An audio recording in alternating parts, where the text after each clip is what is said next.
Hi guys! Welcome back to my channel, Mommy Chomini Vlogs.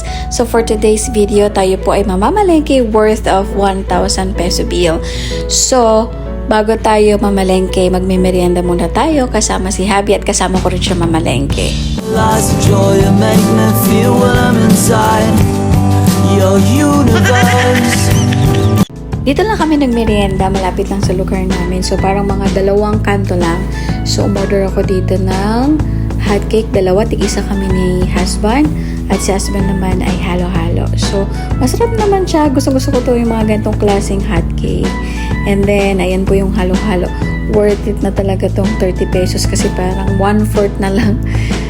Yellow lang yun, tapos lahat naman na. So, ito po siya. Kung taga Signal Village, Barangay North ka, alam mo tong lugar na to.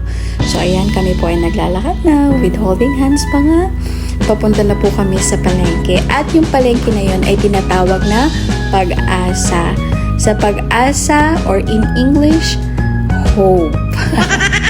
Ito po ang pinakamalapit na palengke sa aming lugar. So, kung from our house hanggang dito sa palengke, siguro mga lalakarin siya ng mga 10 to 15 minutes.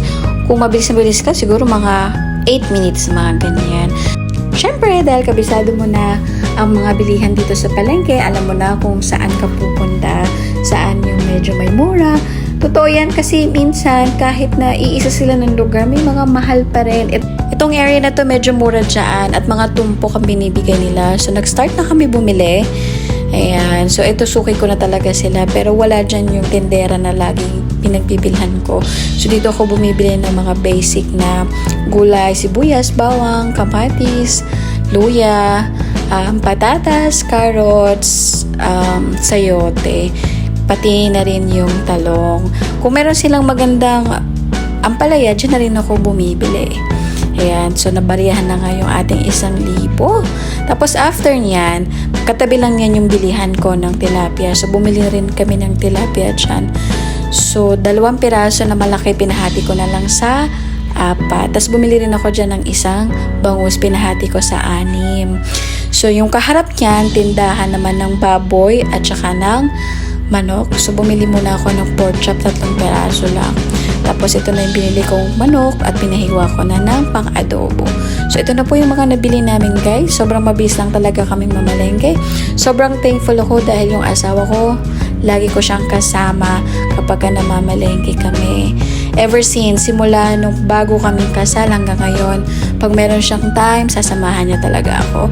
So ito na po yung nabili ko, worth of 1,000 pesos. So medyo madami-dami na rin. Hindi na rin siya masyadong masama. So dahil ito na nga, ako na rin naglinis nito, magkakaroon tayo ng ref refill. Diba?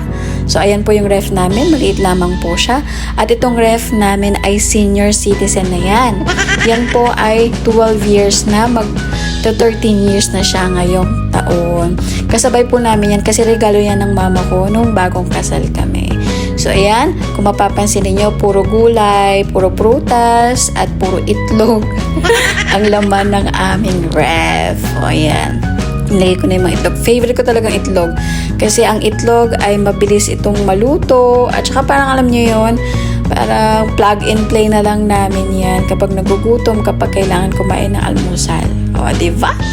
And then, pagkatapos niya nahugasan ko na rin yung mga manok, baboy, isda, nilagay ko na rin sila sa freezer. So, ayan na. Tapos na. O, diba? Thank you very much for watching. I hope you have a great day. See you next time. Bye!